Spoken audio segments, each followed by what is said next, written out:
Good morning mga tol. Andito tayo ngayon sa Jasla Motorcycle Shop dito sa may Pitogo, Makati, kung saan bibisitahin natin sila dahil magpapagawa ho tayo ngayon ng ating knuckle bearing. So, minessage ko muna si Boss Arnold no, regarding dito para kung available yung mekaniko, mapagbibigyan niya tayo. At hindi naman tayo nabigo, no? At napagbigyan naman tayo para magawa yung ating knuckle bearing. So, ito nga, at ang titira nito ay si Kalbo. Ayan, si Boss Kalbo. Batang-bata lang yan, pero kita mo naman kung kumilos at kumana ng mga pairings. Bihasang-bihasa na. So, itong bata na to, na si Boss Kalbo, talagang marunong, no? Pinag-aralan niya yung kung paano magtanggal ng mga pairings ng PCX. Hindi nagmamadali, maingat, at may mga proper tools sila dito sa Just the Motorcycle Shop. So, ang kagandahan nito, mababait ang mga ano dito, mababait ang mga kanilang mga mekaniko dito, mga staff dito. So, lalo na si Boss Arnold, no, saka si Ma'am Jenny. So, napagbigyan tayo kahit paano. Kasi unang-una, hindi basta-basta ang trabaho sa paggawa ng knuckle bearing, matrabaho po ito, no? So, isa pa talagang kailangan na talagang palitan eh.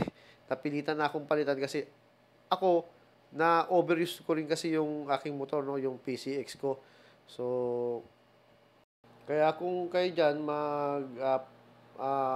daily use nyo yung mga inyong mga motor, so pansinin niyo rin kung ano yung mga sira, no, para hindi na lumala ng sa ganun ay maagapan din agad. Yung sa akin kasi na overuse ko at yun nga nadamay pa yung aking yung tawag ito, yung sa may gulong, yung bearing sa gulong, nadali rin, no? So, nabasag din yung bearing doon. Kaya, pati yun, papalitan. So, ayan na nga, no? So, inuulit ko, kung gusto niyo magpagawa sa Just La Motorcycle Shop, so, sa may Makati, Pitogo, i-waste nyo lang Just La Motorcycle Shop. Lalabas na po sa waste yan at ituturo na ho kayo, i-guide na ho kayo ng waste doon. So, ayun na nga, kahit paano, no?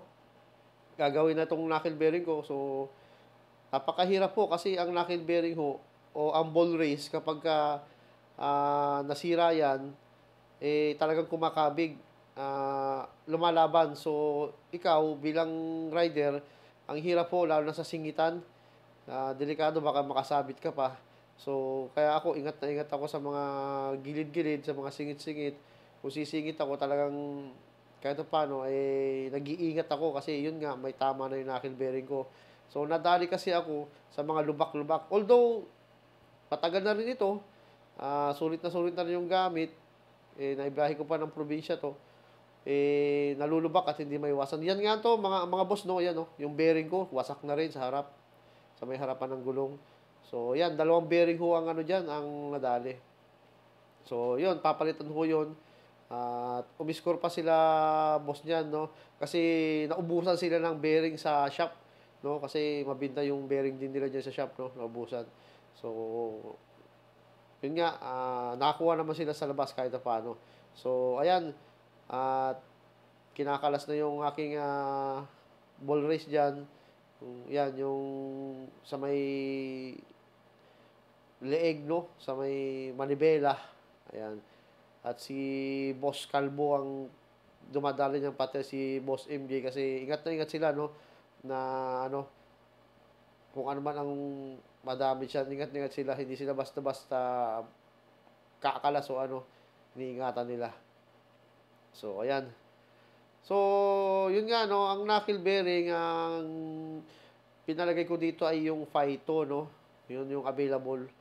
Yung pang Wave 125. Fit din sa, fit din sa PCX, no? Sa pang-click yan, fit din sila. So, Phyto ang pinalagay natin. Kasi ang Phyto ay isa rin sa mga matitibay na aftermarket na pyesa yan. O hindi rin basta-basta yan. At may pangalan na talaga yan, Phyto. So, ayan. Ayan. Kinakalkula pa nila yan dyan, mga tol, no? Mga boss. So, ayan, natanggal na nga nila, no? Yung yan, yung sa may manibela, yung sa front shock, natanggal na nila yan. Ayan. Bali si Boss Calvo. Ayan, yung Python na sinasabi ko na ilalagay. Yan ang nilagay dyan sa motor ko. Ayan, yung Python na yan. Maganda yan, mga tol. Mga boss, okay yan. Quality yan. So, si Boss Arnold naman, hindi nagre-recommend yan ng pangit na pyesa, no? Basta madali ang pyesa na masisira agad. Although nasisira naman lahat. Pero, syempre yan, hindi din basta-basta. Yan. So, ayan, binibira ni Boss Calvo yung, yung ating front shock. Saka yung T-post, kung tawagin, Yan, tinanggal na yung dalawang front shock. Ayan. Magaling itong bata na to, no? Si Boss Calvo. Maingat siya. Maingat talaga sa mga pyesa. Sa kanyang kilos, maingat. Hindi basta-basta kumikilos. Siguro, siyempre, iniisip din niya na mahirap makadamage, di ba? Babayaran mo talaga yan. Shoulder mo yan kasi kung ikaw makadali. Kasi doon tayo napagawa sa kanila. So, ganyan kaingat yung mga mekanika dito sa Jasla Motorcycle Shop, no? Yan. Kinakalkula muna nila bago nila birahin. Yan. At tinatanggal yung nakakapit na doon. Isa sa mga pyesa ng knuckle bearing, no? Yan. Pokpok. Sige, Boss Calvo. Pokpok. Yan. So, yun nga. Kung sa mga PCX users dyan, mga ADB users, so, kahit mga underbone, no? Punta kayo sa Jasla Motorcycle Shop, no? Nire-recommend ko talaga itong, noon pa man, magaling talagang, magandang motorcycle shop to yung Jasla. Yan. Noon pa man, nagpapagawa na ako sa kanila, eh.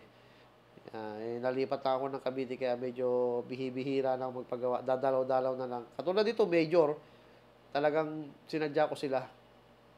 Major repair kasi ito, eh. Ayun, binibira ni Boss Calvo yung dyan, yung sa ilalim na kadikit na pyesa ng knuckle bearing yan. Binibira niya na yan dyan. Tingnan mo naman yung motor ko, no? Kalas-kalas, oh. Siya lang ang tumira niyan, mag-isa lang, bata lang. O, kita mo, ang lakas pang magyosi niya, no? Tingnan mo naman ang katawan niyan. Diba? Pang machete. Pero kita mo naman ang mga kilos niyan, diba? Ang banat niyan, talagang kalkulado. Oh, di ba? Hindi takot mapukpok yung kamay, di ba? Oh. Basta magawa lang yung motor ko. Saka okay kausap to mga mekaniko nila. And then, ayan yung fight, oh. Yan. Sinusukat niya isa-isa yan. Kung tugma talaga. Ayan yung panukat nila, eh. Okay naman, tugma naman. Hindi ko alam tawag dyan, eh. Basta nakita ko lang sinusukat niya, no? Ayan, oh. Oh. Sinusukat niya isa-isa bago niya ikabit, di ba? Oh, di ba? Masinop na bata talaga, no? So, alam niya talaga yung ginagawa niya. So, ibig sabihin nun, talagang pasok sa standard natin to si Boss Calvo, no? Sa mga gawain katulad ng pagpapalit ng knuckle bearing. Ang trabaho lang naman ni Boss Calvo dyan, na kakwentuhan ko to, palit pairings, mga PCX, patira mo sa kanya, walang problema. Knuckle bearing, patira mo sa kanya, walang problema. Yan. So, ayan, no, nagawa na yun. Di ko na nabidyohan yung pagkabit ng yung laro. Okay na yung manibela ko, naikabit na nila. No, ayan, naikabit na yan. So, binabalik na yung mga isa-isa, ayan, binabalik na. So, masaya ko kasi naayos na yung knuckle bearing ko. Maraming salamat sa Just the Motorcycle Shop. Hindi na lumalaban yung manibela ko. So, recommend ko, punta kayo sa Just the Motorcycle Shop sa May Pitogo, Makati. Maraming salamat, Boss Arnold. Kumuhay kayo. Thank you very much.